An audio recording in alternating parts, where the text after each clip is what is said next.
breakfast. We're going to start shortly, but it's an honor to have all these physicians. I was talking to most of you guys, and I think half of the room is physicians. Just by show of hand, if you are in medical field, please raise your hand. Let's see. Very nice, very nice. So we're going to start soon. I'm going to introduce you to Mr. Ken Salehi, who actually our friendship started with UCI Health through Ken. He's the Senior Manager of Oncology. Please welcome him.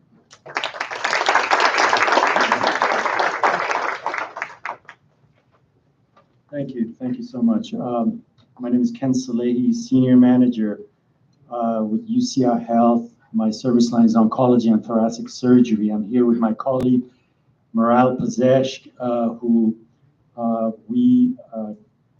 we've been fortunate enough to cover such wonderful institution, and our growth has surpassed really what we could imagine, and I'll go over it. I want to thank NIPOC, Ms. Partou Nikpur, for inviting us. Mojgane Saleh Aziz, thank you for having us. Before we get started, I just want to share something. Last year, literally overnight, our CEO purchased 4 Tenet Hospital, which you might know of, and we became the largest UC health system. We're larger than UCLA, larger than UCSF, and it's been wonderful. And I just want to share with you some of the expansion we've had and where it comes, really how patient-focused UCI Health is. We're a 7-hospital system, and there we go. We're a 7-hospital system location, and we're adding many new clinics. Our closest clinic is Laguna Hills, which is multi-specialty from PCP to oncology. And we have Dr. Gulshani who will be speaking. She's very close. She's at Laguna. She was kind enough to join us. We have over 120 oncologists working, all type of subspecialty. We have community oncologists, and then we have subspecialties from ocular oncology to ortho-oncology and truly everything in between. So access is very quick. Most of our physicians most of the patients see our physicians very, very quick. I reach out to Dr. Gulshani quite often. I'm like, we have a patient, please. She's like, always, she's accommodating, which I appreciate so much. And within truly 48 hours, they get seen. A couple of the things I'd like to share with you about UCI Health. These are some of our locations and clinic, multidisciplinary locations, and we're constantly adding, it's not replacing. We have a new location in Irvine, which I'll go over, Orange, Yorba Linda. So from entire Orange County, from north to south, we have presence. We have over actually 60 different locations in Orange County. Radiation oncology, we have Dr. Qiyam, who recently joined us. Ask him to join us. If you don't know him, please reach out to Dr. Qiyam. I'm so appreciative for him to be here. He is in our Los Alamitos location. It's so new that it's not even up here. That's how new it is. I didn't even update. So we appreciate you, sir, to be here. Some stats about UCI Health. Again, being the largest UC health system, we have over 1,300 licensed beds, 7 hospitals. We have, it says 40 locations, really is about 60 locations we have. We've done over 41 surgeries and 1.4 million outpatient visits. A couple of the things I'd like to share with you about our cancer center. And again, this was somewhat new to me when I first started with UCI. We are NCI designated hospital. And what does this mean? First, we have to abide by very fine set of rules. That puts us in the top 4% of all cancer center, which is a huge differentiator.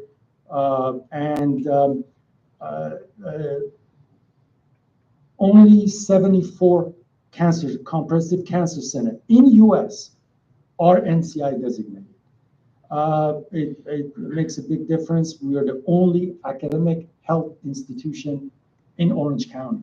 So all of our physicians, they do research, which they will discuss in detail in our presentations. We have the highest volume of cancer cancer patient in Orange County. And we have the largest program of clinical trial research in Orange County. You might have passed by our Irvine location on Jamboree. The Wynn Center is open, which is on Jamboree and campus. You can't miss it. And also it's open. It's a multidisciplinary. Right across it is Child Family Comprehensive Cancer Center, which is in addition to the Child Family Comprehensive Cancer Center in city of Orange. Again, it will open beginning of December of 2025.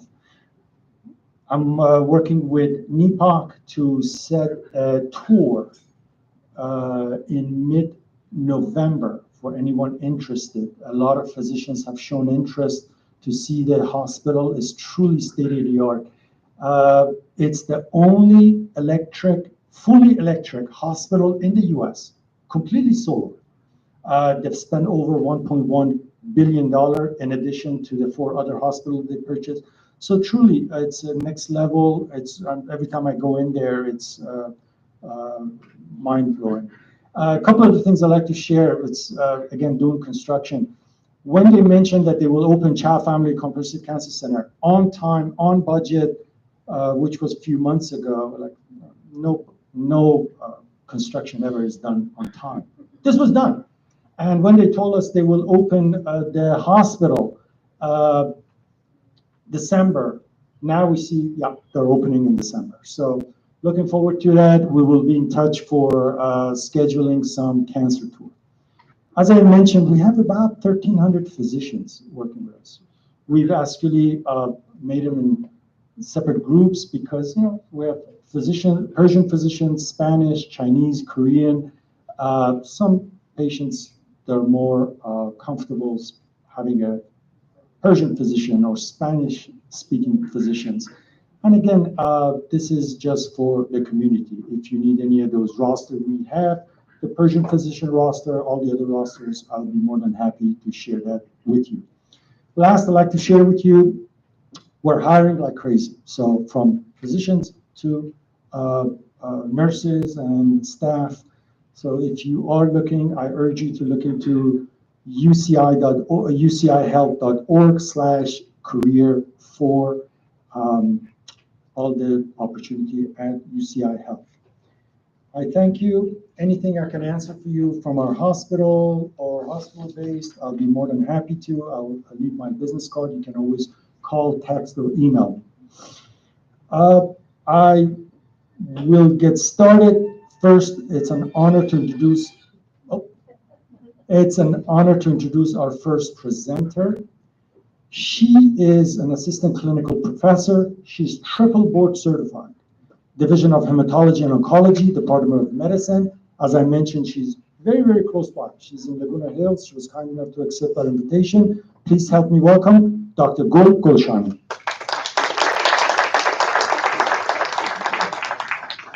Hi, everyone. Good morning. I'm Dr. Gul Gulshani, a medical hematologist and oncologist.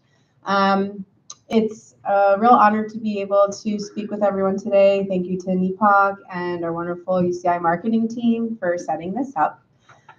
So a little bit about me. I am a hematologist oncologist. I'm in the community. I see everything, benign or malignant blood disorders, and all sorts of cancer pathologies. My real focus and passion is really on cancer prevention and preventing cancer recurrence. So I'm actually enrolled in a fellowship at the UCI Susan Samueli Integrative Medicine Institute, focusing on integrative and functional medicine, because I think that's a really important aspect of medicine that is now becoming more mainstream, because it's a lot of evidence-based data supporting these supplemental therapies that can help patients not only prevent them from getting cancer, mitigate their symptoms during cancer treatment, and hopefully prevent them from having the cancer come back. So for today's discussion, I'm going to talk about cancer screening and prevention. It is a huge topic.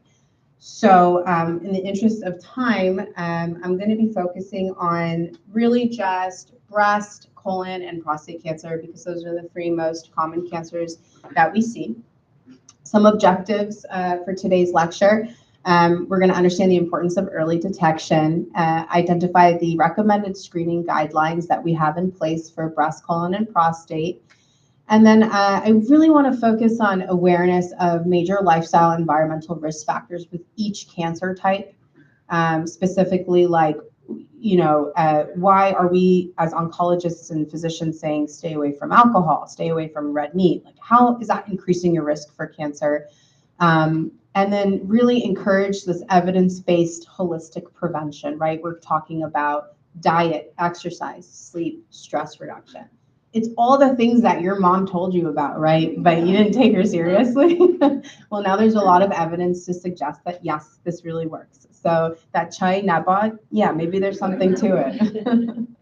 So nothing to disclose. So let's talk about cancer. This is the dirty C word, right? Nobody wants to hear the diagnosis of you have cancer or a loved one has cancer. Nobody is excited to meet me in the office, and I don't take that personally. But let's talk about what is cancer. So right now in this room, your bodies are fighting off cancer at this very second. Your immune system is fighting these abnormal cells, abnormal mutations, abnormal growth. But why is it that sometimes this abnormal growth proliferates and becomes a tumor and becomes cancer? So cancer is essentially uncontrolled growth, right? But these cancer cells are so smart, and they acquire these genetic mutations that essentially make your immune system say, I don't know, this is not a foreign cell, let's keep moving. So they can evade the immune system, or they can make microenvironments that are hospitable to extensive growth that your immune system can't really keep up with it. So that's what, that's the definition of cancer. But in theory, you're fighting cancer right now. So why is it that some people get cancer and some people don't, right? We always say, well, someone gets a cancer diagnosis, you go, well, it doesn't run in my family. I don't know why they got it. Well, let's just see that only about 5 to 10% of cancers are related to inherited gene mutations like BRCA or BRCA, that breast cancer gene that you guys always hear about in the news, or Lynch syndrome. And really, the majority of cancer is non-inherited. So that's from exposure history, whether it's air pollution, whether it's smoking, whether it's, we were just talking about with a physician in the community that they have a area where they had contaminated water, and that whole area has very high incidence of cancer. You can have sporadic mutations, so that's just really, really unlucky. Again, your cancer cells are smart. They have a mutation that your immune system cannot evade. And then lifestyle and infections, right? You say that I exercise, I eat healthy. Why did this happen to me? Well, sometimes it's just bad luck, but there's a lot of things that you can do to really, really minimize your risk. And this next fact really shocked me. Up to 50% of cancers are essentially linked to a modifiable risk factor. That's huge. That's huge. Just like sit with that number, right? So if someone tells you 50% of the cancers you could have avoided by diet alone, right? Food is medicine, exercise, watching, all these things, it's mind-blowing to me. So we know not to smoke, right? But tobacco use, 25 to 30% increasing your risk. Obesity, huge, right? That's the whole GLP-1 rage right now. Everyone's trying to lose weight, but these all have really good implications overall. Unhealthy diet. What's an unhealthy diet? Everything we're eating in the grocery store is processed in some way, shape, or form, right? So how can you avoid this? Up to 35% risk increase. Alcohol. Alcohol has now been considered a carcinogenic, grade 1, category 1 carcinogenic. So that talk about having a glass of wine for heart health really doesn't make that much sense anymore. We talked about occupational exposure, but exercise. Wow, physical inactivity and UV radiation. We live in Southern California, really high rates of melanoma. So, 10 to 20% of global cases are linked to infectious pathogens. We have vaccinations now for HPV. starting at age, I believe, 12 or 13. So things like cervical cancer are becoming rarer and rarer and mostly seen in the developing world, not so much in the United States anymore. But there are patients who do have it. Hepatitis B and C, we know, are major risk factors for liver cancer, which my colleague will be talking about. H. pylori infections are endemic in the population. Increased H. pylori infections can lead to gastric cancer. And then EBV we usually see in sub-Saharan Africa, but this just kind of digs in that vaccines are really important and they have a role in cancer prevention. So who's at risk? Cancer does not discriminate, right? So, we see the great singer Fairmaz Aslani died in 2024 from cancer. Steve Jobs, even Princess Kate. I don't know what type of cancer she was battling, but she was just going through chemo all throughout the news. These are all very rich, powerful people who have access to the best healthcare in the world. Cancer doesn't discriminate. So let's talk about cancer trends. I mentioned breast, prostate, colorectal, but lung cancer too is on the rise, and that's mostly from air pollution. So if you ever look at your weather app on your iPhone, if you scroll down, there's a air quality alert. Pay attention to that. You'll see it changes whether you're inland or towards the coast, and that's huge. So sometimes, when there's fires, it's crazy. You'll see that the air quality is in the hundreds, which is awful. And that all over years accumulate into mutations in your cells and can lead to cancer. So in 2025, the new cancer cases, breast cancer is kind of top of the list, 16%. That's because men and women women and men, so both can get breast cancer because you have breast tissue. Prostate, colon cancer is very much on the rise. We see that there in the purple. Colon cancer is especially on the rise for ages under 50, and we'll definitely touch on that as to why. But I don't want to paint such a grim picture, but the cancer deaths, we know that lung cancer is the most deadliest cancer. And again, you do not need to be a smoker to get lung cancer. I'm going to kind of hammer that home for you. So it's definitely a risk. Colon cancer with 9%, and then pancreas with 8%, breast cancer 7%. But that being said, we have amazing modalities for treatment. So again, I don't want to scare you. My first half of my lecture is fear. So I'm just going to let you know that. And then we're going to go to hope. So 88%. So most of the patients diagnosed with cancer are above the age of 50. And then about 60% are over the age of 65. And in the United States, it's estimated now that 40 out of 100 men and 39 out of 100 women will develop cancer in their lifetime. That's huge. So cancer, especially colon and breast, we are seeing a very troubling rise of early onset. We're talking even earlier than 40. And all these screening modalities that I'm going to mention either start at 40 or 45. So we're missing this huge cohort of people. And most of those people, when they're diagnosed, it's much more aggressive. So it's projected that millennials, so those are individuals who kind of were born, I think that the cutoff is 1980, yeah. So 1980 and above are considered the millennial generation, have a 2 to 4 time increased risk of getting colorectal cancer than their parents. And so there's a lot to do with that, right? Lifestyle. So let's talk about the cost of cancer, right? Healthcare is expensive. So the NCI estimated that cancer-related medical costs in the US were about $208 billion in 2022. So the number is even higher now. And that's likely underestimating because it doesn't account for the cost of treatment. Some of our medications that we give are hundreds of thousands of dollars. So for example, Keytruda or pembrolizumab.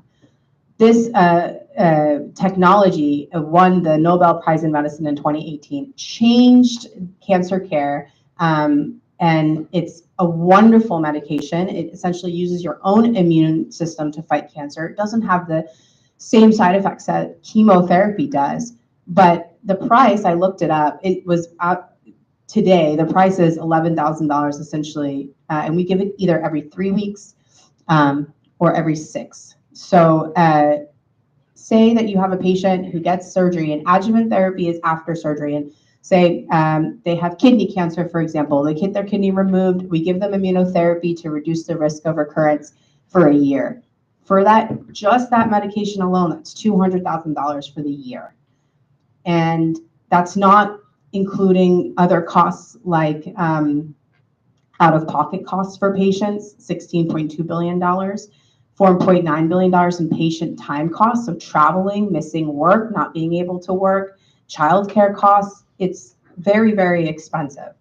So now that I think my fear part of this lecture is coming to an end, and I want to give you empowerment and hope. There's no medicine you can take that will replace what you can for your own health. Nothing in this world matters if you don't have your health. I don't know how many times I've heard that, especially from my Persian mom just beating me over the head. You have to take care of yourself. If you don't take care of yourself, you can't take care of anyone else. So what can you do? So in real estate, we say location, location, location. In oncology care, we say prevention, prevention, prevention. So preventative screening. Let's go kind of change gears and go to breast cancer. What are the recommendations for prevention screening for breast cancer? So we talked about stats. In the United States in 2025, it's projected that more than 300,000 new cases of invasive breast cancer is going to be diagnosed in women and 2,800 cases in men. And then with an additional 60,000 cases in ductal carcinoma, which is essentially considered a precancerous lesion. And there's an estimation of about 42,000 breast cancer deaths, 42,000 in women, 510 in men in 2018. But the 5 to 10 year relative survival rate is very high, 90%, 91%, 10 year, 86%. And that's mostly because most women who are diagnosed with breast cancer are diagnosed early, and that's because of our prevention screening. So I'm going to talk about the U.S. Preventative Services Task Force. Essentially, it's a volunteer group of national experts that come up with these guidelines that we as primary care physicians, oncologists follow to tell us who needs to be screened and when. And as of April of last year, the recommendation, so it goes from an A, B, C grade, the U.S. Preventative Services Task Force the recommendation is a B grade for mammogram. And the reason it's not A grade is because they need more research for women who have dense breasts and women over the age of 75. Now, guidelines now say that they're saying that women don't need to get screened above the age of 75, but we all know that 75 now is not 75 20 years ago. I have 70-something-year-old patients who are surfing every morning, who are playing tennis 3 times a week. They're very healthy, and they have a 10-year life expectancy with a good quality of life. So why would I prevent and stop them from getting screening for cancer that's really prevalent in their age group? So the American Cancer Society actually recommends that average risk of breast cancer patients start their annual mammo at 40. The U.S. Preventative Services Task Force say 40 as well, but they recommend every other year. I don't subscribe to that. I go with the American Cancer Society that recommends every year. And that's going to essentially the length of your life, as long as you have a 10-year life expectancy, 10-year or more life expectancy. So that 75-year-old, if you think they have a good quality of life, should continue to get screened. And then the American College of Obstetrics and Gynecology also say average risk. We're saying average risk, women who don't have family history, start screening at 40, no later than 50. And then at age 75, you make that decision with your doctor. So what constitutes high risk? High risk is a strong family history. You have known genetic mutations or genetic syndromes. You've had prior chest radiation, so individuals who've had lymphoma, for example. And we actually start doing that risk assessment earlier, age 25. Now, the problem is that women who are younger have more dense breasts. And that's why the recommendation starts at 40, because the thought is at 40, your breasts become fattier. It's easier for us to see lesions. So if you have a high risk, this can kind of risk stratify you and push you into, okay, maybe we need to do ultrasounds with your mammo. Maybe we need to do MRIs with your screening. So it kind of gives us more tools in our toolbox. And so one thing that you can do as a patient, now I know this is kind of all over the news right now. One of the actresses, Olivia Munn, said that this Tyrer-Cuzick risk model saved her life. And it's essentially a calculator that you can Google. And it takes in your age, the start of your period, your OB history, so how many kids you had, if you were breastfeeding, your BMI, so your obesity, if you have breast density that's high, family history and genetics, and essentially tells you and risk stratifies you if you're a high risk for getting breast cancer in your lifetime. And why that's helpful is, again, it can kind of give you information of how you're supposed to be screened, if we need to do supplemental screening, if we need to do screening more often. Now, that's the strengths of it. The cons is that we don't want women to go online, do the score, and say, oh, well, I have a very low risk, so I don't need to get a mammogram. Absolutely not, because there are women who would score low risk on this calculator and still get breast cancer at an early age. Because a lot of this data is coming from women with European heritage, and we know that minority populations like Hispanics and African Americans have higher risks of early onset breast cancer. So hypothetical case, this is the way they would do it. You put your age in, your first period, when you had your first baby, how much you weigh, breast density, yada, yada, yada. This is your hypothetical case scenario. And then they would calculate this woman as having a 5-year breast cancer risk of 2.8%. The general population is about 1%. And then her lifetime risk is 23%. This is classified as a moderate risk. I would say that anything above 20%, I would just treat as a high risk patient.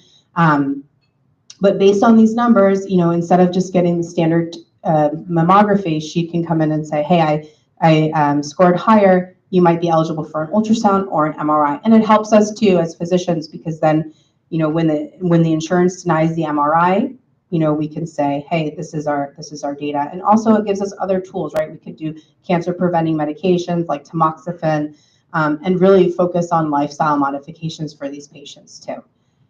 And, the risk can change with age. And in the interest of time, I'm going to kind of skip over this, but essentially, her 5-year risk might increase if she's 55, but her lifetime risk might go down because she's already lived 10 years cancer-free. So it's a very easy tool that you can Google and kind of get that information for you. So very quickly, let's talk about the different modalities of screening. We have a standard mammo versus the 3D mammogram or the tomosynthesis. Not all places have access to 3D mammograms. The 2D mammograms is really just a two-dimensional X-ray looking at lesions. It's pretty sensitive overall, up to 75 to 90%. So that's the ability to correctly identify breast cancer. But as you get younger and you have more dense breasts, it can get lower to about 60 to 70%. But overall, 85 to 90% sensitivity for screening for cancer. And then that sensitivity goes up with a 3D mammography, because essentially the technology is building a 3D model of your breast, so you can see those lesions much better. And it detects 20 to 40% more cancers than standard 2D mammograms. So it can lead to fewer false positives, meaning fewer callbacks and unnecessary biopsies. So let's talk about the lifestyle risk factors for breast cancer. And you'll see that these themes will keep repeating themselves. So alcohol, I mentioned, is now considered a category 1 carcinogen. 7 to 10% increase in risk per drink per day. Per drink per day, okay? And the reason that happens is essentially it increases your estrogen levels and promotes DNA damage. We know that. Obesity, this is one of the biggest risk factors and the most modifiable. So you have up to 40% higher risk in postmenopausal women. Why is that? Fat tissue produces estrogen. So if you have more fat tissue, you have more estrogen. So just because you're not producing estrogen from your ovaries doesn't mean you don't have estrogen in your body. You're getting it from your fat tissue and your liver. So you'll have more estrogen, which can feed estrogen-positive breast cancer in theory. And then you also have increased inflammation and insulin resistance, which we know lead to other chronic diseases. like cardiovascular disease, diabetes, and then increases your risk of cancer. Living a sedentary lifestyle, lack of exercise, 25% higher risk. Smoking, we talked about. And we have also seen that people who have poor sleep quality, especially night shift workers, their circadian rhythms are disrupted. Pilots, they have a higher risk, 30% more in the long term. So these lifestyle risk factors are huge. And I mentioned, wine, the average woman's lifetime risk is 12%. So drinking 2 alcoholic drinks per day could increase it to up to 16%. So even a mild alcohol, 1 drink a day, can increase it. Conversely, if you're exercising, there's protective factors and that can lower it. And that talk about having a glass of wine to reduce your risk of cardiovascular disease. Yes, there's studies to support it, but there's other healthy habits that can get 2 birds with 1 stone. So alcohol in moderation, right? Because this is really a modifiable risk source. So switching gears to colon cancer, and I apologize if I'm going quickly. I'm just trying to get all this information in for you. So colon cancer, USPSTF and the American Cancer Society recommends screening starting at the age of 45. That was dropped from 50 because we're seeing an earlier incidence of cancer. 40 is the earliest. If you have a family member, a first-degree family member with colon cancer, it's either 10 years prior to the age that they were diagnosed or 40, whichever comes closer. But some experts are even starting to present data to try to get that screening age down to 40 because we're seeing an increase in patients under the age of 40 getting really aggressive colorectal cancer. So colonoscopy, gold standard of care. It directly looks at your colon. You can have your polyps that are high risk removed during the procedure. We have 95% sensitivity detecting cancer and up to 95% for detecting advanced adenomas. These are precancerous lesions that left in will become cancer. So it's recommended to get it every 10 years if you have a normal colonoscopy. The cons are that it's an invasive procedure. You need to take that gross bowel prep where you're going to be, in the bathroom all night, and then it requires sedation. So you're going to be getting anesthesia and you need a ride home. So that's maybe not the most feasible for some people. But there's other types of colon cancer screening. So for whatever reason, you can't get a colonoscopy, or your patient can't get a colonoscopy, or they're high risk for anesthesia, or your family member is, there's other things we can do.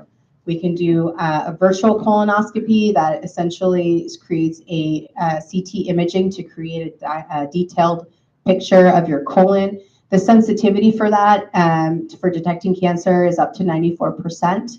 The specificity or ruling out cancer is up to 95%. So it's pretty good. I remember when President Obama was in office, it was all the rage sheet out of virtual, and he was talking about it too. The intervals every 5 years, less invasive, no sedation. But the con is if you do see something abnormal, you're going to have to get a colonoscopy anyway. And then there's other types of colon cancer screening.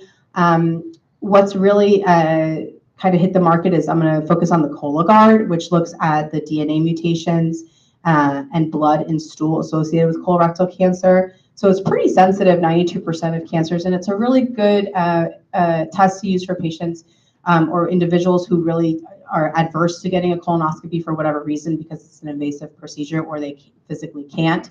And the recommendation is to do it every 3 years. It's an at-home test that you send in the mail, but it can have more false positives than a fecal immunochemical test, which is looking just at blood at stool. So if you do have a positive test, it is recommended for you to get a colonoscopy. So lifestyle risks for colon cancer, diet. So we know that increased meat, low fiber. So red meat and processed foods. So example, 3.5 ounces of red meat. So that's like less than the size of the palm of my hand a day increases your risk of colorectal cancer by 17%. So processed meat too, so deli meat. I know that, Persians don't really eat a lot of bacon and sausage, but deli meat, right? That also increases your risk by 18%. And it's actually been classified as a group 1 carcinogen from the WHO. Sedentary lifestyle, so lack of exercise, obesity as well, alcohol, smoking, and low fiber diets. Fiber is your best friend. Fiber is so good and it's so protective for colon cancer. So every 10 grams of a day of fiber reduces the risk by 10%. So what's 10 grams of fiber? That's 2 cups of cooked broccoli, to give you a visual. 2 apples, eating with skin, or 1 medium avocado. That's very doable, right? So prostate cancer screening too. Now this is a little bit of a hazy area. There was a big push to stop getting PSAs because it was leading to kind of more biopsies, more anxiety for patients, because an elevated PSA is not necessarily equal cancer, right? A lot of different things can cause an elevated PSA. But again, the USPSTF says age 55 to 69 shared decision making. I don't necessarily agree with that. I really always kind of follow the American Cancer Society rules, and they kind of focus on patients who are at age 50, if they have an average risk, meaning no family history, they can start PSA screening. Age 45, if they have a high risk, so if they're African American or they have prostate cancer in the family, especially diagnosed before the age of 65. Now, there's a caveat to that. They're just saying that if you live long enough, you will get prostate cancer, and prostate cancer in general is a very slow growing cancer. However, if detected early, that's the key, right? So, I do recommend patients get PSA, and we just risk stratify of when to start getting the PSA. And so the American Urological Society also agrees with American Cancer Society guidelines too.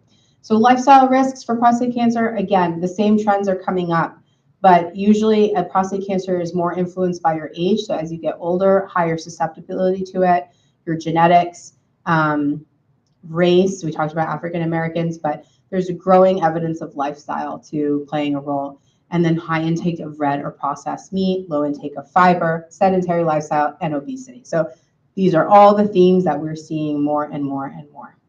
So what can you do? This is the fun part. What can you do? So 4 pillars I subscribe to: diet, exercise, sleep, and stress reduction. For interest of time, I don't know how much more time I have. I don't know. I don't want to. Okay, Ken's saying whatever. I'm gonna skip sleep and stress for now, and I'm gonna focus on diet and exercise because I think that's where the fun information is. So, diet. Let's talk about the microbiome. That's all millions and billions of bacteria sitting in your gut. It plays a huge, crucial role in your immune system, and we've seen that dysbiosis, or essentially gut bacteria that's not functioning properly, is linked with chronic diseases like diabetes, obesity, neurodegenerative diseases. So we're seeing more and more data to support that Parkinson's disease might be related to gut microbiome dysbiosis, mental health, so depression and anxiety, and cancer incidence and recurrence. So this is why we're thinking that colon cancer is on the rise here, especially in younger populations. So microbiome and colon cancer. So certain bacteria, okay, so this is where, so there's been 3 or 4 major studies that come out in the last few months even. So this is an exploding field in medicine. So they've seen that certain bacteria is consistently seen in colorectal cancer tumor samples. So Fusobacterium promotes tumor growth, and it's found in higher amounts in tumor tissue. Now, just because we found it doesn't mean it's caused by it, but it's because we need more research. But it is interesting to see that these tumors are having more and more expression of this bacteria. We've also seen other strains that damage and promote DNA breakdown, and then E. coli strains that produce DNA damage. And this leads to this chronic inflammation, and it creates these microenvironments in your gut that are conducive to tumor production. And then it can also lead to immune modulation to suppress anti-tumor immunity. So these bacteria are smart, and because they're promoting these microenvironments, these cancer cells can evade your immune system more easily. So this is why we think we're seeing a major role in the rise in colon cancer due to gut microbiome. Because people are saying, okay, maybe patients are getting cancer because of our diet right now. But what in our diet, right? Like we know, okay, stay away from soda, stay away from, I don't know, greasy food. But this is really pinpointing why certain patients are having a higher incidence under the age of 50. Because remember, if the screening is 45 and above, you're missing a whole cohort of people. So there's been a huge change from 2017 to 2022, and now it's even higher, right? Because cancer data statistics are always behind. Colon and rectal cancer has increased about 23%. Okay, so what is that, 5 years in under the age of 50? So what's changing? Pancreas cancer, 15%, stomach 13, esophagus 12. So, and we don't have good screening modalities for gastric pancreatic cancers, so it's concerning. So there was a recent study at UC San Diego, just down the 5. It was presented in Nature in April 2025 that analyzed 981 colorectal cancer genomes from early onset to late onset disease across 11 countries, so not just in the United States. And they found colobactin, which is a type of E. coli bacteria. Those levels were 3.3 times more common in early onset cases, so patients under the age of 40, than after the age of 70. So again, it might not be the cause, but there's definitely a strong association. And what's really interesting is that they're thinking that the exposure happened in early childhood, so in the first 10 years of life. So imagine someone gets exposed to this when they're 10 years old, and these mutations take 20 years to develop, 20, 30 years. That means that they're going to have cancer when they're 40. So it also accounts for 15% of APC driver mutations, and that's a really strong risk factor for cancer and cancer growth. Another research study looked at the microbiome and cancer in patients who already have cancer. So if you're a colorectal cancer patient, they're looking at your gut microbiome right now. This was in JAMA. I think this came out in May.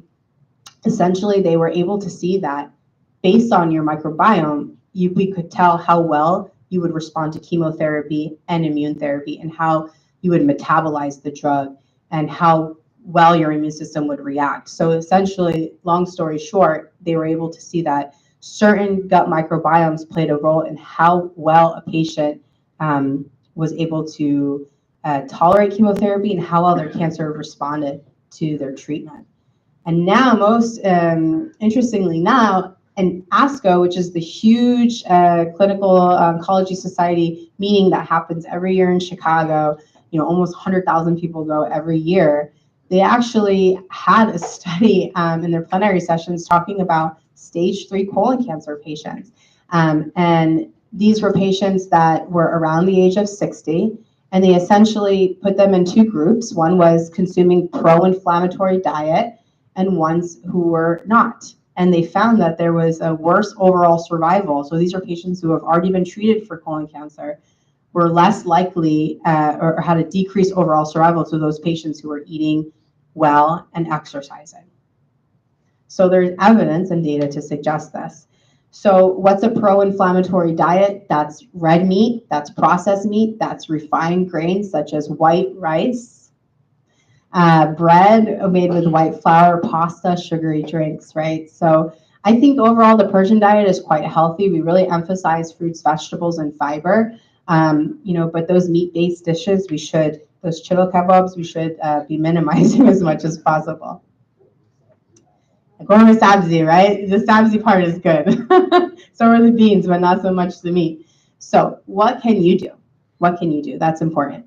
Probiotic foods are your best friend. There is data to support that even after 2 weeks of consumption of probiotic foods, your gut microbiome starts to change for the better. So what's considered a probiotic food? Foods that have live cultures in them. That's yogurt, that's cottage cheese with live cultures, kefir, sourdough bread, kimchi, kombucha. Essentially, in 1 to 2 weeks, they've been able to see healing. And low inflammatory diets. What does that mean? Plant forward. So we're not talking totally vegetarian, but really maximizing beans and non-animal meat proteins like fish, high fiber, and lots of colors in your diet. So lots of different fruits and vegetables. And cruciferous vegetables are really amazing because when you break them down, they have these sulfur byproducts that are really anti-inflammatory and actually have cancer-fighting properties. What's a cruciferous vegetable? That's broccoli, cauliflower, and Brussels sprouts. And then the Mediterranean diet. So Mediterranean diet is one of the most studied, well-studied diets in the world. And it's one of the reasons why many of the blue zones, those areas where individuals live into their 90s with wonderful quality of life, have low dementia risks, have low cardiovascular disease,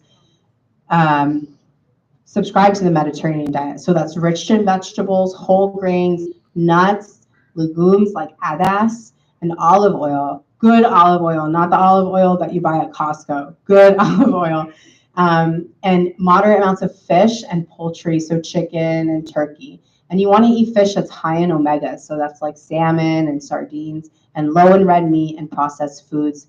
Try to avoid the added sugars. I encourage you all, whenever you're buying a product, even something as simple as yogurt, right? You think yogurt's healthy, look at the panel, look at the nutritional value, and see a lot of these lower fat yogurts have added sugar for it to taste good. And you'll be shocked. You can have anywhere up to 16 grams of added sugar, which is a lot. So try to minimize this processed food with added sugar, and really try to focus on eating more plant forward. So essentially, these are the studies that kind of validate the Mediterranean diet. And we kind of talked about how it reduces mortality, but improves insulin sensitivity and glycemic control, and reduces the risk of cognitive decline. So as we're growing older, we're seeing that lower risks of Alzheimer's and Parkinson's and dementia are linked to this kind of diet. And of course, lowering cancer risk because of high fiber and a lot of antioxidants in the diet. So how much fiber should you be consuming in a day? 30 grams. 30 grams doesn't seem like a lot, but this is what 30 grams would look like in a day. So just to kind of give you an understanding. And again, I think that the traditional Persian diet is pretty high in fiber. So I think we're okay with that. So dietary supplements, right? Everyone's taking dietary supplements. What do we know has evidence to kind of support this? Now, there's more and more and more evidence coming out. And so this is kind of to be determined. I'm sure this list is going to double, triple in the next year or so. But this is where these are the dietary supplements that we have evidence to suggest. The vitamin D3. Vitamin D3 is so important in helping regulate your immune system. So we don't necessarily say everyone take vitamin D3, but majority of people are vitamin D3 deficient, even in Southern California. So get your levels checked. The recommendation is to have a vitamin D level 30 and above. 30 is quite low. It's considered normal, but I would suggest going to the primary care doctor, getting your vitamin D3 levels checked. And if you are lower than 30, absolutely, you might need higher doses of vitamin D3. There's a direct relationship to your immune system. Omega-3 fish oil. So the best way to get these supplements is from your diet, number one. But if you're not getting it from your diet, this is the second best thing. So we know omega-3 fish oils are anti-inflammatory, anti-cancer. We have, helps with cardiovascular, brain health, eye health.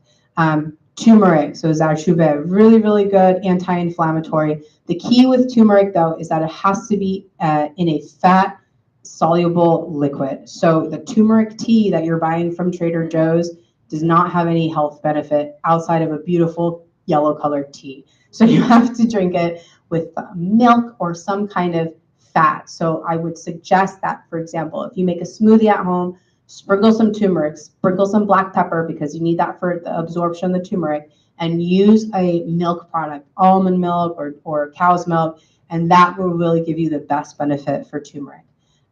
Magnesium as well. Magnesium is great. It's a wonderful supplement and improves insulin sensitivity, but it's also good for calming the nervous system. So if you see you have trouble going to sleep at night, falling asleep, magnesium is a wonderful supplement to use. And then we talked about probiotics. The next thing I'm going to talk about is exercise. We all know exercise is good for you, but how much exercise should you be doing to really make a risk reduction for cancer? The WHO and American Heart Association recommends 150 minutes a week of moderate intensity. So what's moderate intensity? That is brisk walking. That's 30 minutes, 5 days a week. I think everyone can do that. Or 75 minutes of rigorous, so that's like running or doing swimming laps, 2 to 3 days of 30 minutes a week. So that's even doable. And then you have to strength train. So important for your bone health and to keep your muscle mass high, because as we age, we lose muscle, and that's directly correlated with morbidity and mortality too. So exercise is really, physical activity is really the one thing that we found really reduces the all-cause and cardiovascular risk mortality by up to 30%. So if you cannot get yourself to eat good food, at least get yourself moving. So I'm going to end with this, the future of prevention. I have patients come into my office and say, well, I was getting blood work every day with my primary care physician, and now why do I have cancer? How come nobody picked it up on my blood work? Because the blood work we do is not looking for cancer, but the technology is there already, and we're using it in practice for patients who already have cancer. But eventually, in the next 10, 15 years, this is going to be in clinical practice, where we take a blood sample and we will be able to see your tumor shedding DNA in your blood and finding out if you have a cancer just by blood work. So that's going to be in the works. The technology is already there. It's just not in clinical practice. So the paradigm is changing very, very quickly, but there is something that you can do. And we talked about diet and exercise, but again, sleep and stress regulation is huge too. But I didn't go into that because of the interest of time. So with that, I conclude my presentation. If you have any questions, feel free to ask.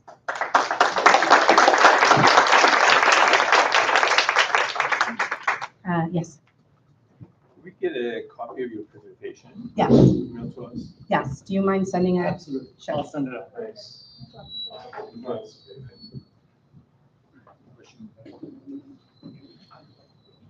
Doctor, thank you so much for the lovely Of course. presentation. Question. Sure. Do you want to elaborate more regarding prevention of breast cancer with tamoxifen, especially in primary care setting, please? Yeah, so we only really recommend tamoxifen for primary prevention in patients with really, really high risk factors. So if you have like atypical precancerous lesions on your mammogram, or you have a very high family risk, that's when we usually recommend it. Tamoxifen, I would usually say send them to the oncologist to manage, because there's a lot of side effects associated with tamoxifen. There's monitoring that needs to be done. And we don't take that medication very lightly because of the side effects. So I would say the risk stratification really needs to be a discussion with patients and their oncologists to recommend for tamoxifen. Especially sometimes when you have abnormal finding in imaging. Yeah. I am sure you get there. You do mammogram, you do sonogram, you do MRI, something telling you something is there. Yeah. Can be used for those patients waiting for 6 months to do the next imaging? I would say I wouldn't use it in a non-biopsy situation. So if you have a biopsy that shows like atypical hyperplasia, then absolutely tamoxifen might be indicated. But if you have a situation where there might be a lesion there and they're saying go 6 months from now to see if there's stability, I would not recommend tamoxifen for that, because I feel like the risk would outweigh the benefits. Because with tamoxifen, you're essentially putting that patient into menopause, and they have a lot of side effects associated with quality of life, and then increase for blood clots, increase for endometrial cancer. So again, it's not a light medication. Thank you. Of course. Someone's passing around a microphone, so. Thank you very much. Maybe I'll turn this off. No. He's too close to the. Thank you again for your presentation. Of course. In 2018, I was diagnosed with lymphoma, non-Hodgkin's. I went through a lot of chemo, and then last time I saw my doctor, my oncologist, he told me after 5 years, if it's gone, it will never come back. Is that true? So that's a loaded question. It depends on your subtype of lymphoma. And we know that the more you go out from 5 years, the less likely it is to come back. But you can never say never. So in that situation, in your situation, you're more than 5 years out, this is where I would recommend really focusing on lifestyle modification, because it will further reduce your risk of recurrence. Now, is there a role for screening for you after 5 years? No. Regular primary care follow-up with blood work is essential, is fine, And if you have any symptoms, that's another story. But I really wouldn't recommend for you to be getting, screening CAT scans or PET scans after 5 years. We never say never, but the likelihood of it coming back every year after 5 years becomes less and less, especially if you're focusing on lifestyle modifications. I mean, before when this happened to me, I exercised heavily, I ate pretty good, had an excellent diet, never had any history in the family. I know. Where did it come from? Where did it come from? Yeah, I know. And that's the $1 million question. Sometimes we'll find that you might have had an exposure growing up.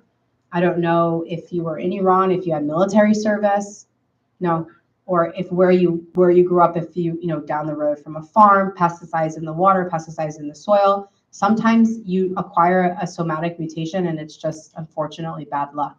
Of course, there's patients who do everything right. They eat, they exercise, they sleep, low stress, everything, no family history, and unfortunately they get cancer. Those are the things that we're trying to focus on. Where is that coming from, right? We don't have an answer for you. Thank you. But I'm glad you're healthy and I'm glad you're here. I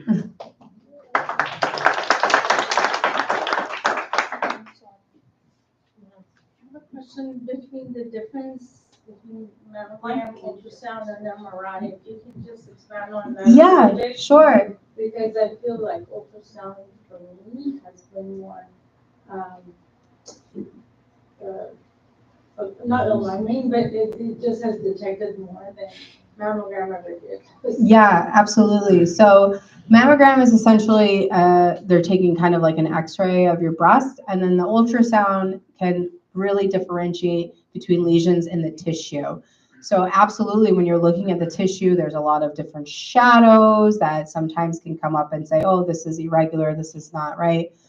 MRI is definitely the most sensitive, but the caveat with MRI is that you can have a lot more false positives with MRI because of how sensitive it is. So that's why we don't really jump to MRI, because like you said, you're doing ultrasound and all of a sudden this looks abnormal and then you don't really know what to do with that information. The same with MRI. So a lot of times it can lead to false biopsies and a lot of stress and anxiety for the patient. So MRI is definitely the gold standard. And sometimes what I do for my patients is if they've had a breast cancer in the past, or they're high risk, or they have a lesion that looks abnormal, I might stagger them with a mammogram and MRI. So I would do an mammogram with an ultrasound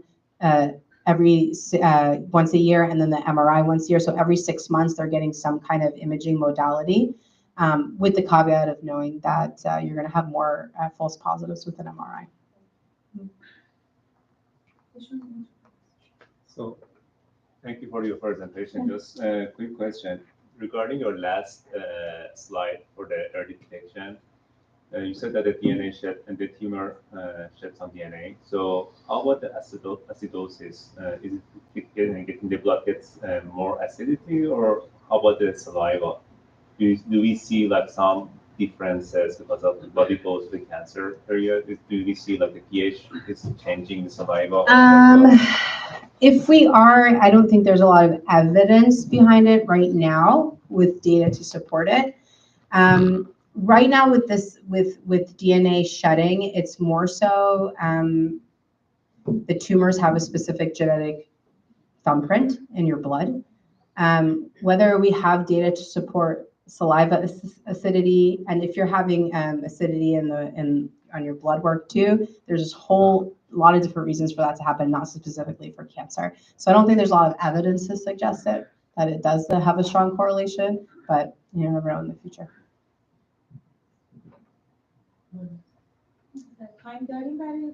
Maybe one more. Maybe we can also keep it at the end and Yeah. have a joint Q&A. Yeah. Is that good? Okay. All right. I appreciate it. Thank you. Thank you. Thank you. Oh, no. Thank you. We appreciate it. Do we need a couple of minute break, or should we get? Was good? We're good? Oh, okay. We're good? All right.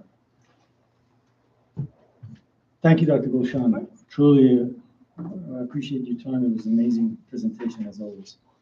Our next presenter, she has a huge, there's a lot of credentials. If I want to speak speak about all of it. We'll be here till Wednesday. She is a board-certified, fellowship-trained UCI Health radiologist who specializes in diagnostic and vascular interventional radiology. She's the author of multiple manuscripts, and she has submitted 2 patents related to imaging technology and a third to local regional therapy. She's a chief of interventional radiology at UCI Health, director of clinical research, and she's a full professor of radiology. Please help me welcome Dr. Nadine Abidjiri.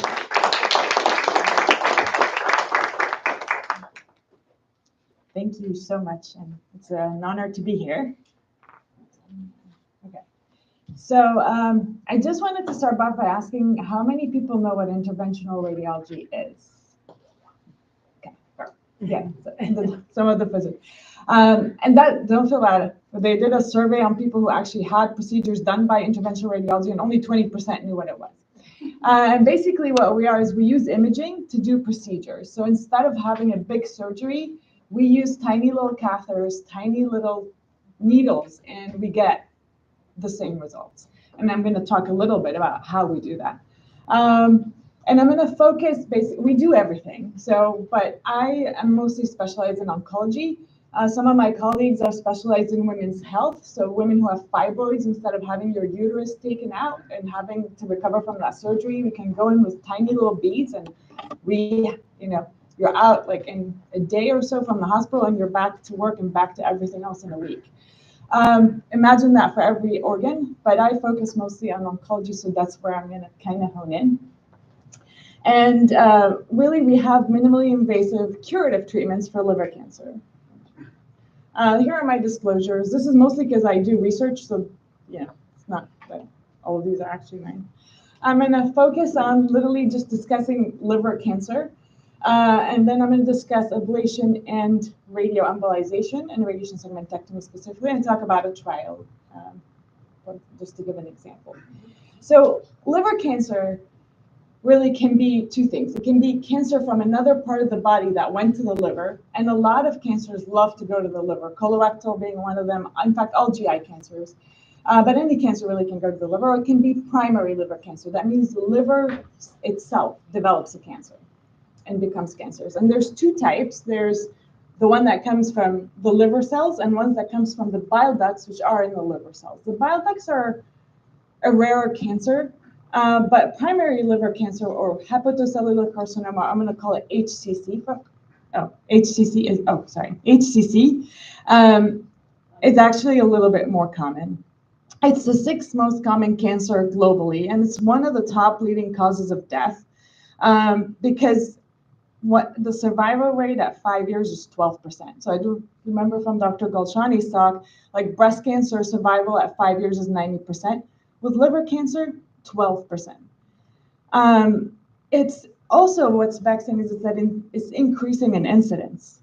And that is something surprising, because before, one of the main things to get liver cancer is alcoholism. So people thought like alcoholism and hepatitis. And so with the new treatments for hepatitis B is now treatable, hepatitis C is treatable, people thought like HCC was going to disappear, but it's not. It's increasing. And in fact, in the United States, in Asia, it's pandemic, but in the United States, even it's increasing. And you could see like the cirrhosis and HCC, the more the blue, the more the incidence of that cancer.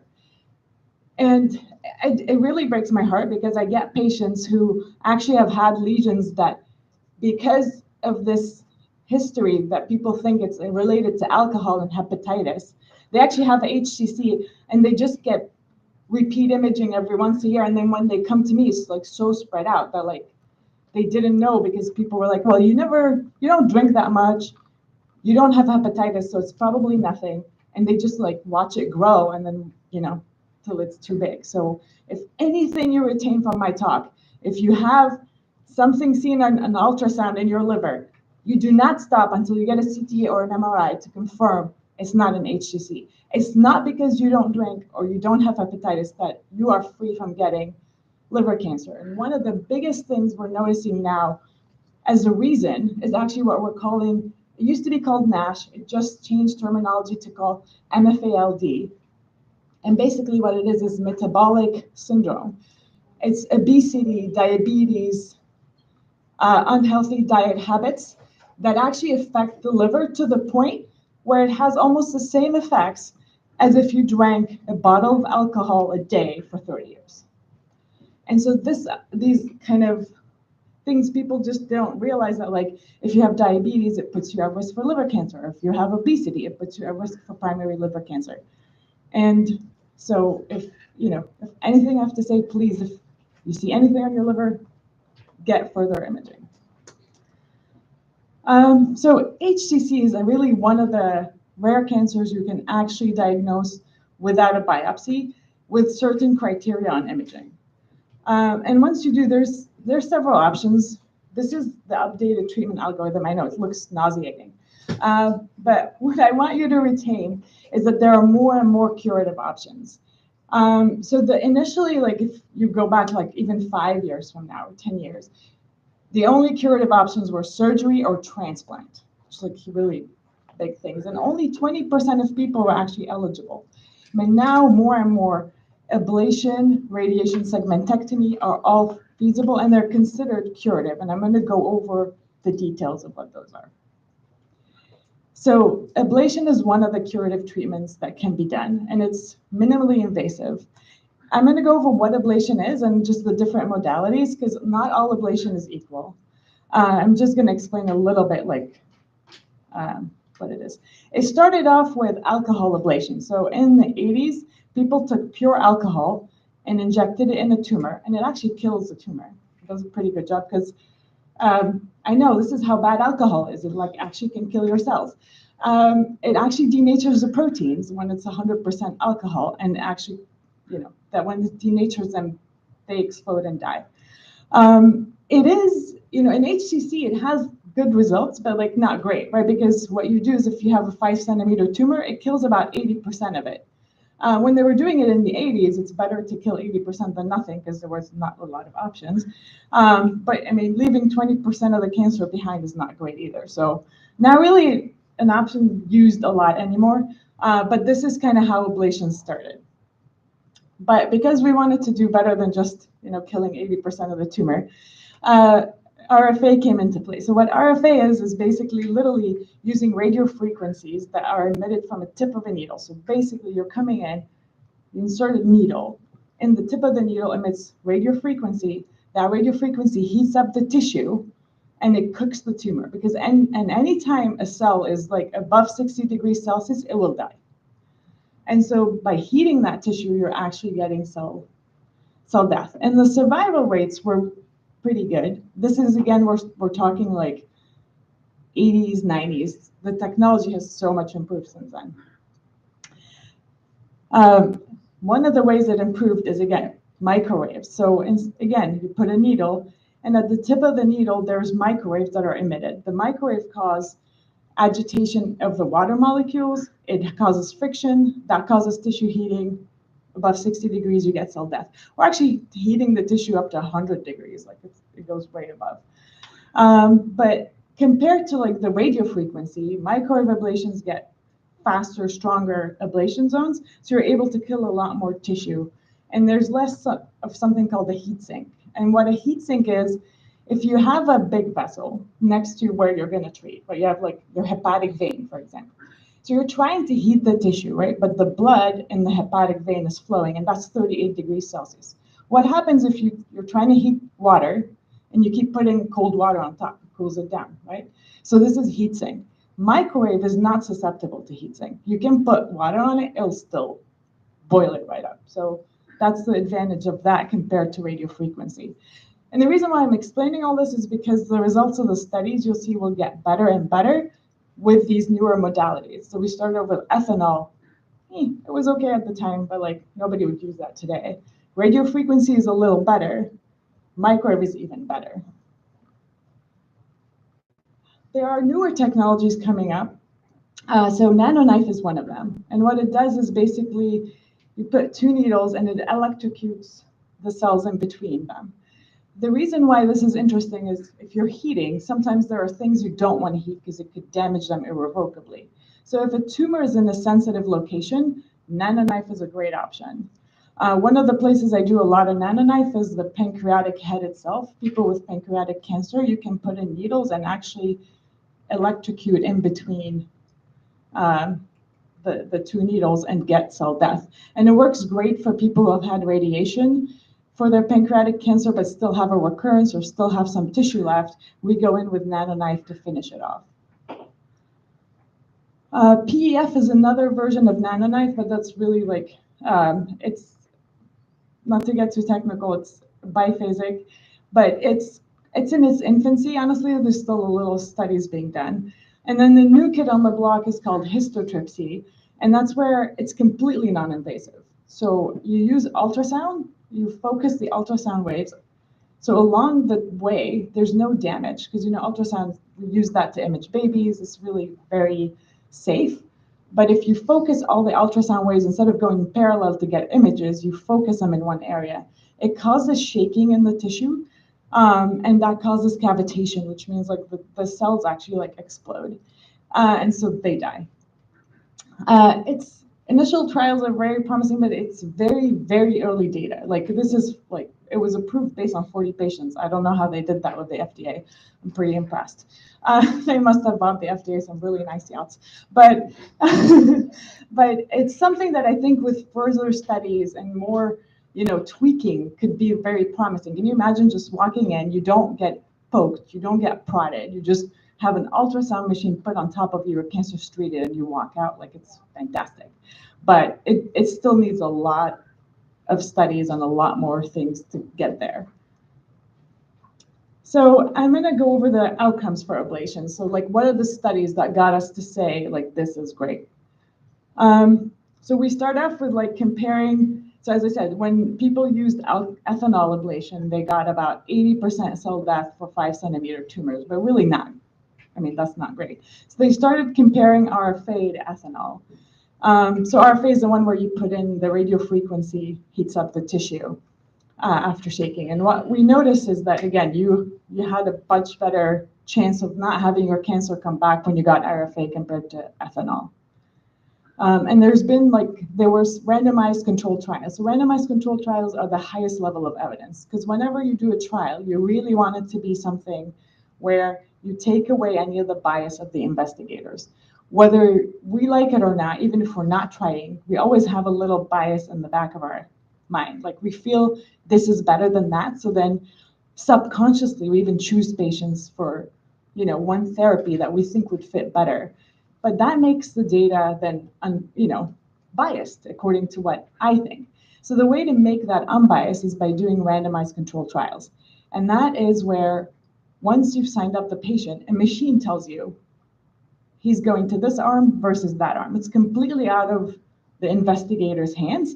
And the advantage of that is that basically it removes any of the bias from that study. And what we noted was that RFA ablation, so thermal-based ablation, had a better overall survival, better local progression-free survival, meaning your cancer doesn't come back, and a lower recurrence compared to ethanol. And this was very statistically significant.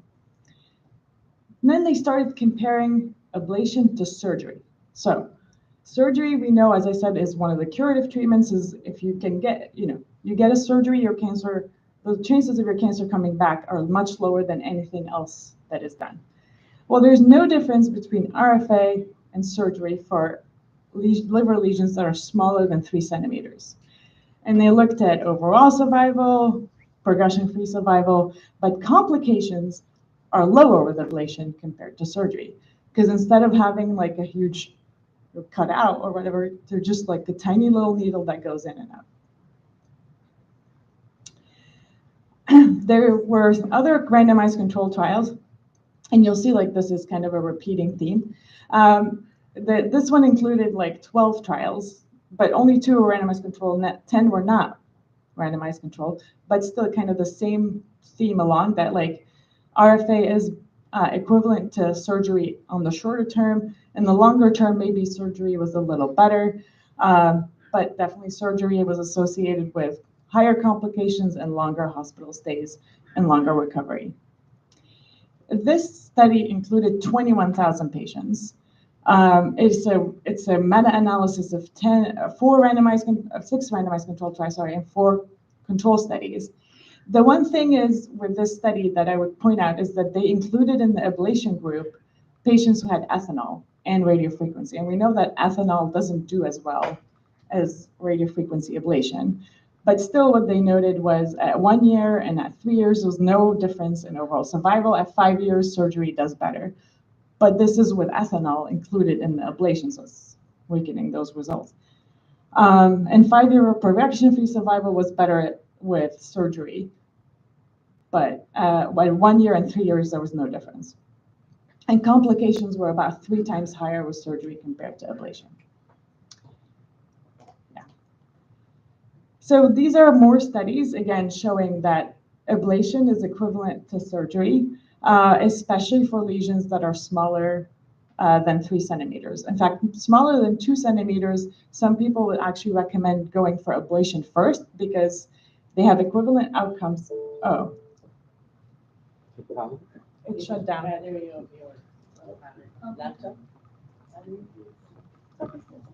No, that's all right. I just don't know what happened. Did I do something? No, I think charges. Okay. Ablation in Farsi is farsayish. Farsayish? In Farsi. You speak? No. No. She's Lebanese. Farsayish. Okay. Yeah. Farsayish means reduction, reduce. Right there. You're doing great. Thank you. Oh, by the Can I ask a quick question? Yeah, please. So I work with lots of like kids who have Li-Fermini or tyrosinemia type 1, and there is a very high risk of HCC with these patients. Yeah. And one of the problems we have is that when it comes to surgical decisions, Li-Fermini, there's also other cancer risks, so we have a hard time deciding like surgery options and then chemoradiation because that also increases the risk. I was looking at all of these studies that you're showing surgery versus ablation is done in adults. Is there any study that shows that what's the survival or what's the risk for kids? So that's a great question. It's actually something that's being looked into right now because a lot of the studies started in adults. I'm part of the Society of Interventional Radiology, and I'm in fact part of the foundation where we fund research. And this is actually like the next RCP that we're holding in August is directly related to that. Pediatric IR is kind of spun out in more recent years, but it's something definitely that's being explored in kids to see if the ablation, that like the results we see with ablation in adults will pan out in children. We suspect yes, but you know, we need the data and the studies to prove it. Have you done any like ablation in kids like with genetic syndromes like Li-Fermini or? Personally, no, but I know colleagues who have. So if you need Yes. Yeah, please email me and I'll. Thank you. Thank you. Of course. No worries. Okay. So I don't remember. Yeah. So I think where we were is if it's less than 2 centimeters, ablation is actually recommended over surgery because you get the benefits, but you don't have any of the recovery and complications. For 2 and 3. You know, they say like discuss, you know, it's like based on local expertise and like discuss with your multidisciplinary tumor board. And then when it gets to above 3 to 5, that's where really it depends on the technology you're using and the older studies, like would definitely recommend surgery. In more recent years now, it's starting to be like ablation with the microwaves and the outcomes of microwave. You can even consider ablation as a very viable option, especially if somebody's not surgical. Because about, as I said, 20% of people only are surgical. Yes. Okay. But it's okay. Okay.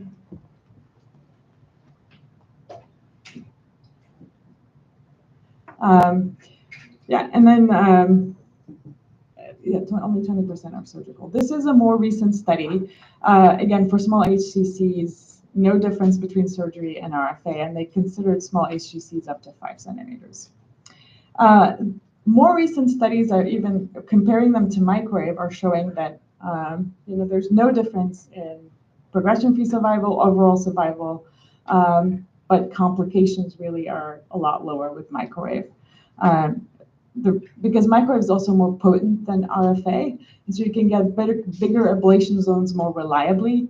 Because one of the things with ablations is you really have to get the lesion and you have to get a margin, and that is what we're learning. So a lot of technique goes into it, and there's subtleties, right?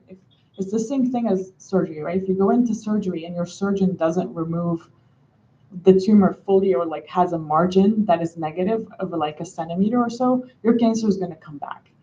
Cancer, you have to think about it in a way as kind of the Navy SEAL motto: never leave a man behind, never leave a cell behind is my motto, because that's all it takes, right? So you have to really make sure you treat the whole thing and a margin around it so that it doesn't come back. And this is where microwave, being able to get bigger ablation zones, can actually get better results in terms of preventing things from coming back.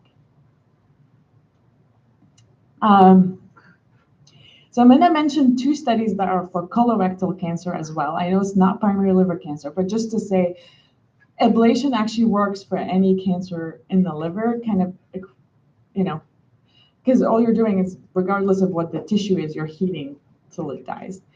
So this one is called the Maverick study. It was prospective, but they compared for colorectal cancers less than 3 centimeters. Oh wait, no, this is still HCC.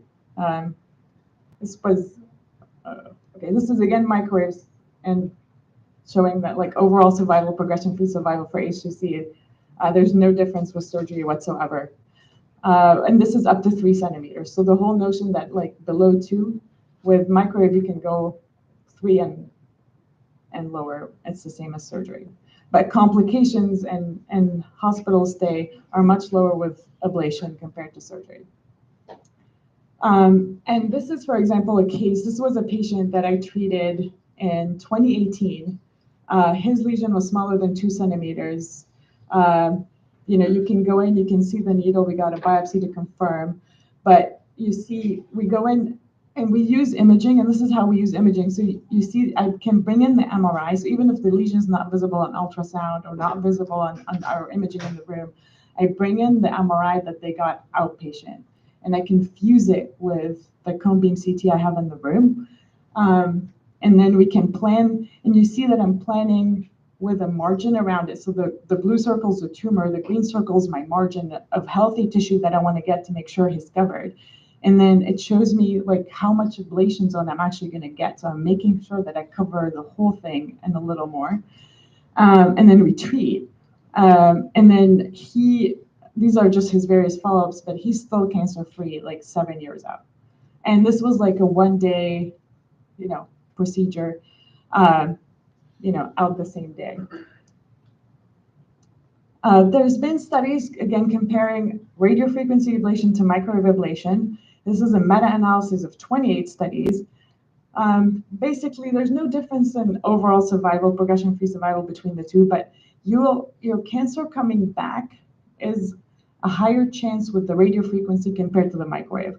You get it retreated with radiofrequency, but the chance of just getting it once and done is higher with microwave. So microwave is better than radiofrequency, which is better than the ethanol. And both radiofrequency and microwave are kind of equivalent to surgery. For lesions smaller than 2, definitely.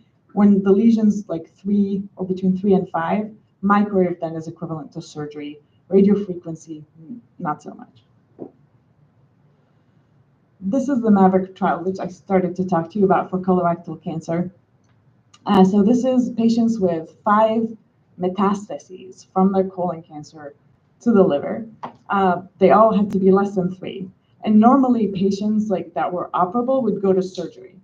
A lot of the patients we initially started off with ablations were patients who couldn't go to surgery, and they're like, well, we can't operate, so we wouldn't do anything, so here, try this. So these were patients that could get surgery, but they're like, this is less invasive, let's try that. And that was compared to a contemporary prospective national database they have in Norway.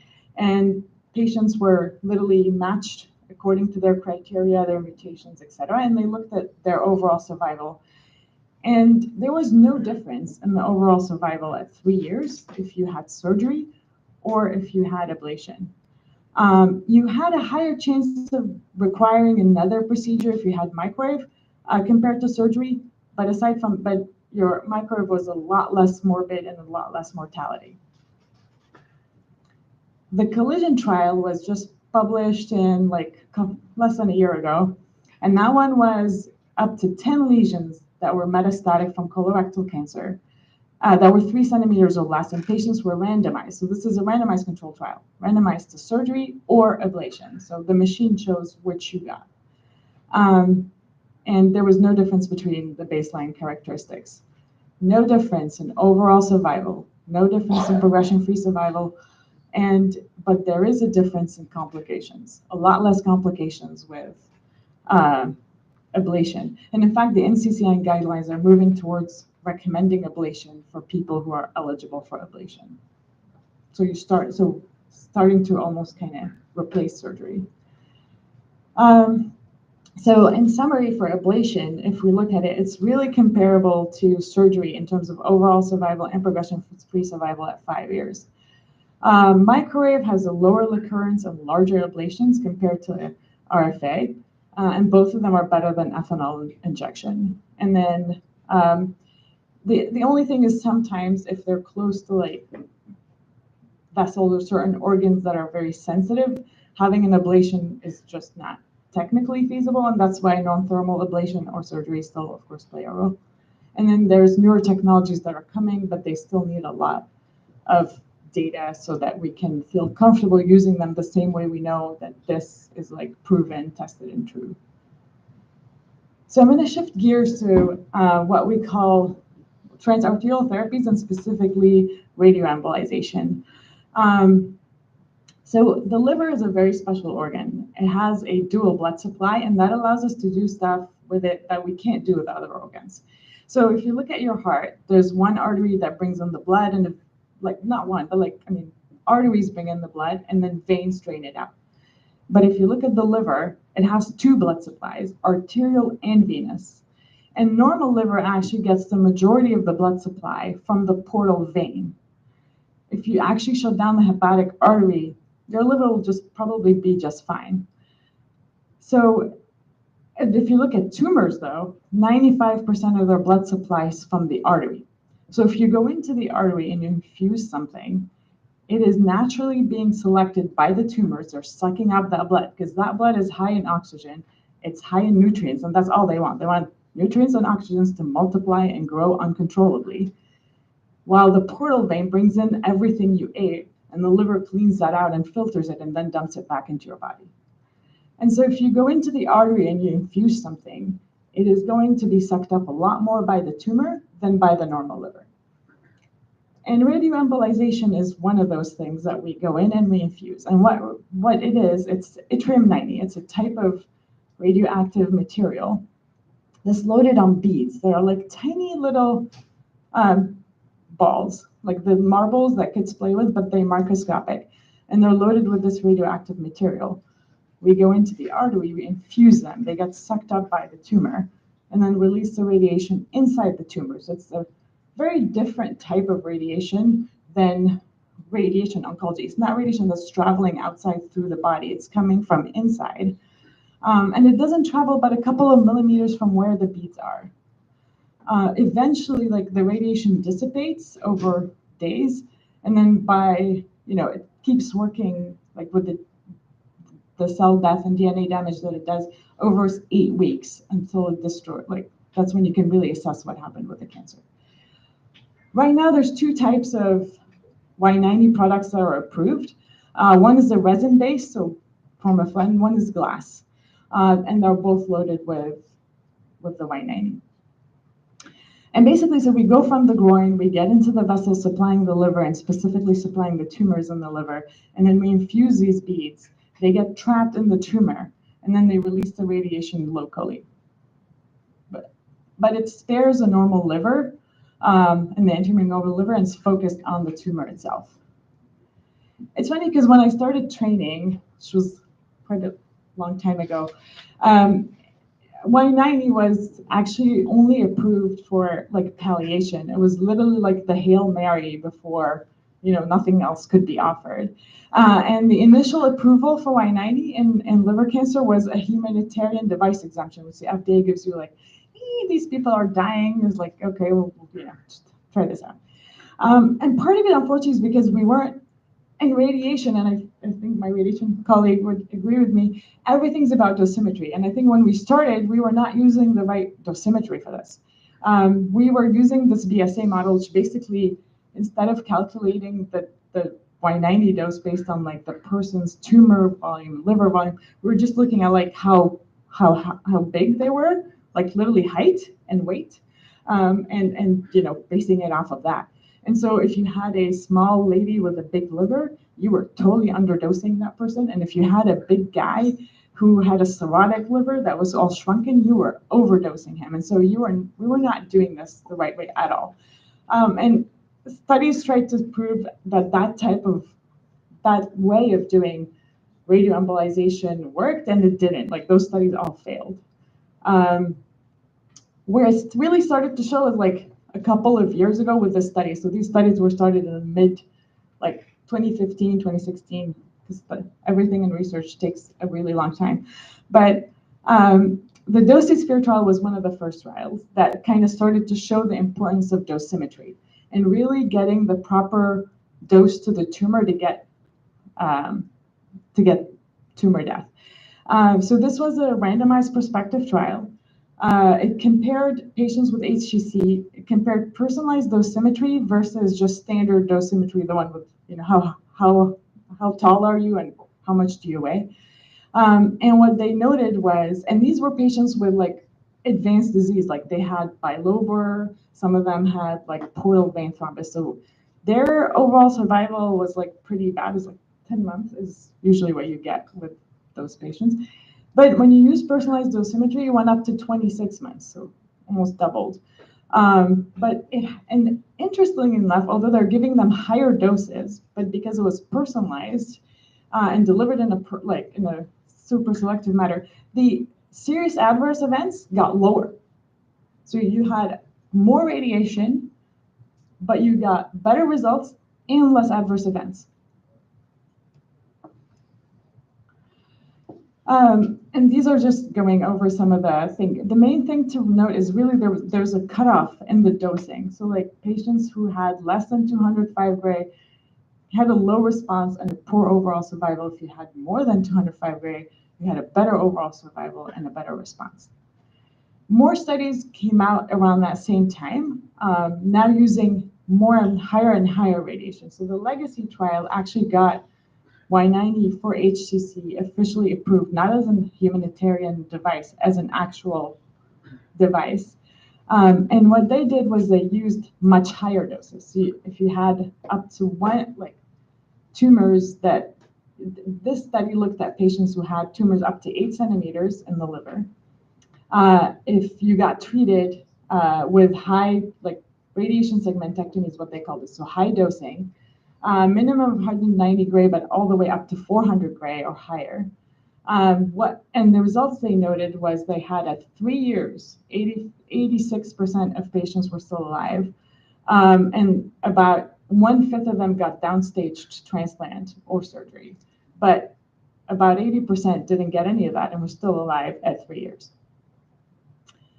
And what they really noted was that, and remember, this is a cancer with a 5-year overall survival of 12% with that, before these technologies were being introduced. What they looked at also is they started to notice that so the patients, why we're interested in the patients that went to transplant is when they went to transplant or surgery, they took those tumors and they analyzed them with pathology. And what they noted is that some of them had what we call now CPN, which is complete pathological necrosis. Every cell in that cancer was dead. And about 67, out of those that they analyzed, 67% had complete pathological necrosis. And those were the patients that had 400 gray. So if you have 400 gray, your chances of getting complete pathological necrosis are about 100%. If you have 185 gray, then that's only 85% chance you're going to get complete pathological necrosis. So what I want you to retain is like the higher the dose, the more chances that you're going to get complete pathological necrosis. If your cancer is completely death on pathology, it's dead.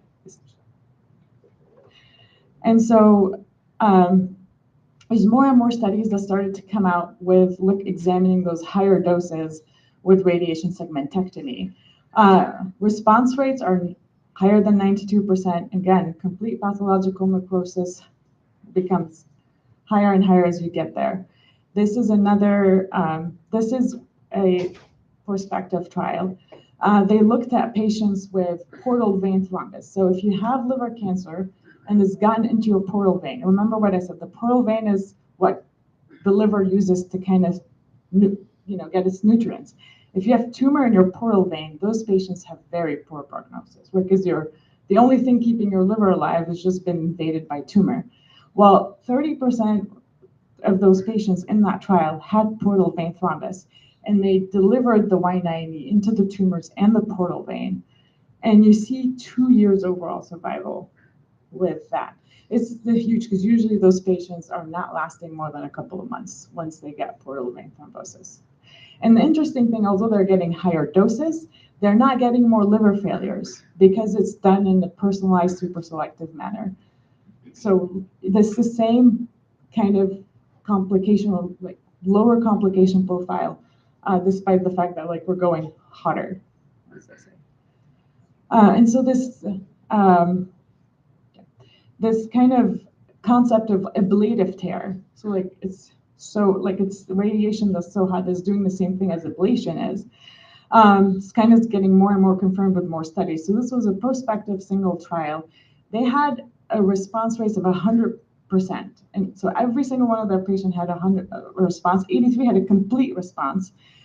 Their tumor doses were, the 500 gray, but the tumor dose was 1,000 gray. Their median overall survival at 5 years was 75%. Do you remember what I said about, 12% overall survival? Now we're up to 75. Median overall survival 6.7 years. And the patients, again, are a little more advanced disease when they come to IR compared to surgery. So the studies I just showed you were all done with the glass beads. There's now studies that are being done with the resin beads, and they're showing, again, the same results. As long as you're using the personalized dosimetry and the higher doses, you're going to pretty much get the same kind of responses. In fact, at UCI, we were part of the doorway study. This was a multi-arm center study using the resin. Single lesion up to 8 centimeters with liver cancer or 3 that were less than 12 centimeters. You have 12 centimeters of tumor in your liver, you could still get this treatment done. And we recruited all the number of patients. We were expecting this study not to finalize for another year or so. The resin beads are approved by the FDA for colorectal cancer, but they were not approved for HCC, but they just got approval at the interim analysis because the results were so good. Over 95% of patients had a response, with 92% being complete response, lasting greater than 8 months. This is just a snippet because I'm one of the investigators. I know the results, they're not even published yet, but they called us to let us know because it's so good that just even if the other, interim analysis, it's because half the patient, 65 out of the 100 patients have reached a certain number of years of follow-up to be able to say, okay, they're alive at 3 years. Even if the rest of the patients all do badly, this is so positive that the FDA approved it based on that interim analysis. And so basically, if anything, dosimetry is the key. We are significantly improving and targeting, but there's some things that we can always improve. So one of them is, as I said, because everything relies on the dose you're giving in Y90 and where it's going. One of the things many people don't know is the beads we're giving are not visible on X-ray. So I get into position, I inject contrast. I'm like, okay, this is where they're going to go. But I actually cannot see the beads themselves. I get a PET scan afterwards to confirm where they went. But when I'm administering it, I don't really see it. And so one of the other things is just the way you administer the beads, a lot of them kind of get bolused in initially, and then when you deliver things more slowly, they actually penetrate a lot deeper. And so we are now looking at improving this even better with this product that's called I-90 Microsuper. We're part of that trial. And this one actually has it where you're kind of administering the beads more gradually rather than bolusing in. And what that does, you can see on this slide, the bolus delivery gets them like clumped more proximally in the vessels. Well, if you have a slower one, you can get them more distal. The more distal your penetration and the more complete your penetration, the more the radiation is going to cover completely the tumor. So, you're achieving better cell death. Okay, I'm going to skip over some of these just for the sake of time. The other thing that's really cool about this is that it's actually visible. The bead itself is visible on X-ray and on CT. So our ability to do dosimetry with this is a lot better than with the regular beads. Because basically when you're doing dosimetry, you're looking at kernel and you're looking at resolution. Some of the not to get too physics, but kernel is just related to the isotope itself, but the resolution of CT is much better than anything in nuclear medicine. And so our ability to do actual dosimetry is a lot more specific with this than with the conventional one. And I'm just going to skip through these just for the sake of time, but we're actively recruiting one of the sites of the trial because I think I have a case, which is, I think, the most interesting part. So this guy had this tumor that was about like 4 centimeters. We treated it with the I-90 and you can see it's really visible. It's that bright white ball. So this all the Y-90 inside of his tumor. When we get the PET and the SPECT CT, you see literally it's like almost a surgical margin triangle of like the radiation. He's now a year out, doing great. We're still in process of doing a trial on this. So if have a patient, please send them our way. But basically, we're always looking for ways to we're continuously improving. It's getting better and better. And it's not because, somebody has a cancer that you necessarily need a big surgery. Sometimes like small needles or catheters will get you the same effect, but less complications and better quality of life.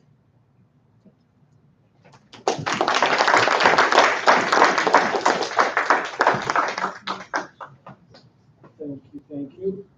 Any question, Dr. Oh, there we go.